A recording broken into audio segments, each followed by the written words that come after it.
And I really thank the sheriffs and the peace officers from Pennsylvania that are here. Thank you so much for being here. Good job. And as you can see, the presentation is actually geared towards peace officers, but this is for everybody. And freedom is for everybody, and that's why. But we're going to be going through the process that I went through to sue the federal government. When I was sheriff, I sued the federal government, the Clinton administration. Hey, and I lived to tell about it. All right. And but you know, sometimes I think that people around me and that know me and people in my county in Arizona kind of act like that. Oh yeah, sheriffs sue the federal government and win at the U.S. Supreme Court all the time. You know, have you ever looked at history and seen how many times in U.S. history a sheriff sued the federal government and won?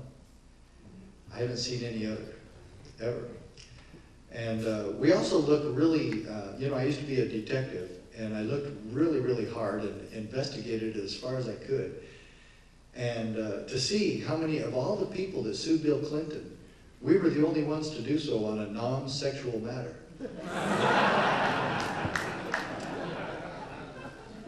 Bill is bulletproof.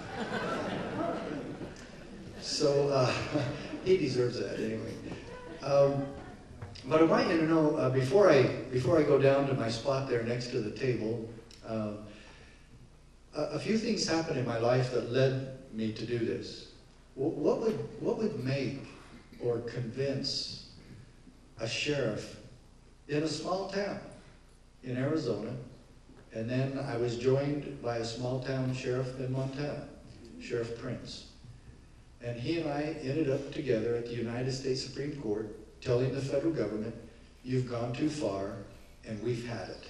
And we're not going along anymore. Ultimately, only 7 sheriffs from across the United States joined this lawsuit. Sheriff Prince and I ended up at the Supreme Court in December of 1996, and the decision came out June 27, 1997. But because of time tonight, and I want to make sure that we get through a lot of the presentation, the PowerPoint presentation, because you're going to be able to see, instead of just listen to me, you're going to be able to see what this case did for state sovereignty, for individual sovereignty. And really, if you're sovereign, then you probably don't have a wife. Okay? That's the best way I can explain it. That means you men who are married, you have a higher authority above you. Okay? But sovereign means you answer to no higher authority. And so you women, of course, you are sovereign. But plain and simply, when it comes to governmental sovereignty, and if your state is sovereign, like my case, and you're going to see this, this case is based on the sovereignty of the individual states. And if we can't control our land, the geographical boundaries of our states, then quite frankly, Arizona, that is 87% owned by the federal government, and most western states are, then really Arizona should be called federal state number 48. Because we were the 48th state, and we're not Arizona. Because we can't even control our own water, our own land, our own resources. How do you get to determine, for God's sakes, how do you get to determine state sovereignty? Take the leftovers from the scraps of the federal government? I mean, this is ridiculous. I was in Wyoming recently giving this presentation. And they have so many natural resources there, it was just mind-boggling. And I'm just going, like, no duh.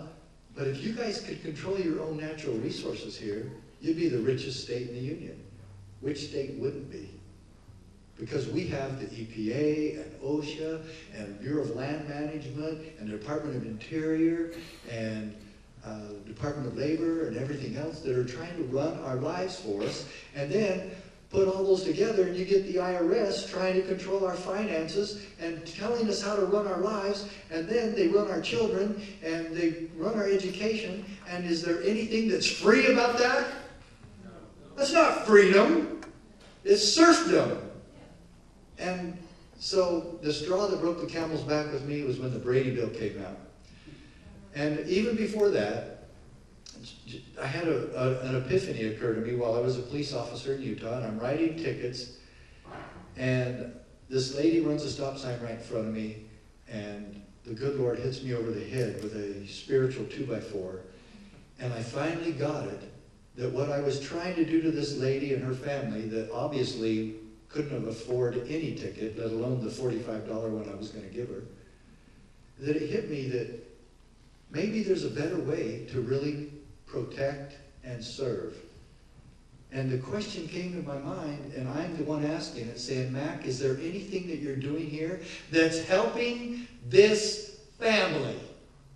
Or that's bringing honor to the badge you wear on your chest? And I about quit my job over this because I realized that I took an oath to uphold and defend the Constitution, and I never kept it. And I never read the Constitution. And I didn't care about freedom. I wanted to know how I was going to get my next paycheck and have fun on a job where I could drive cars as fast as I wanted to. And I wanted to be like John Wayne and Clint Eastwood.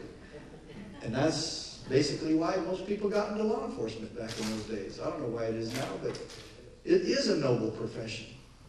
And I'm grateful for the peace officers in this country that dedicate themselves to principles and that are oath keepers, like the one cop here that's an oath keeper. And I think that's the answer to our problems today. If we have local officials that really keep their oath of office, then we're going to win this. And this entire Tea Party movement will be peaceful and effective. And we won't have to worry about changing the Tea Party instead of throwing tea that we're going to throw politicians.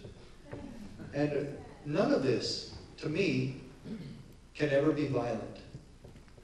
I do not support a violent overthrow of any government or public officials. I don't support that. So,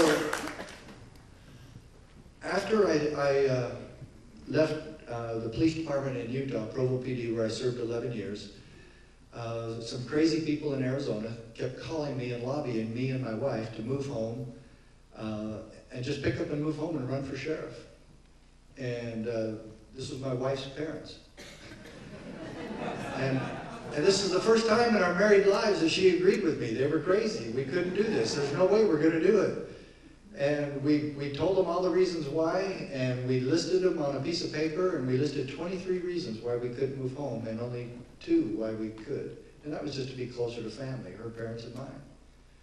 And my dad retired from the FBI in 1974, about 15 years before this time, and it's about 1983, no, it was 88 at this time. And after we sent him the list of pros and cons of why we could not do it, 3 weeks later we moved home and ran for sheriff.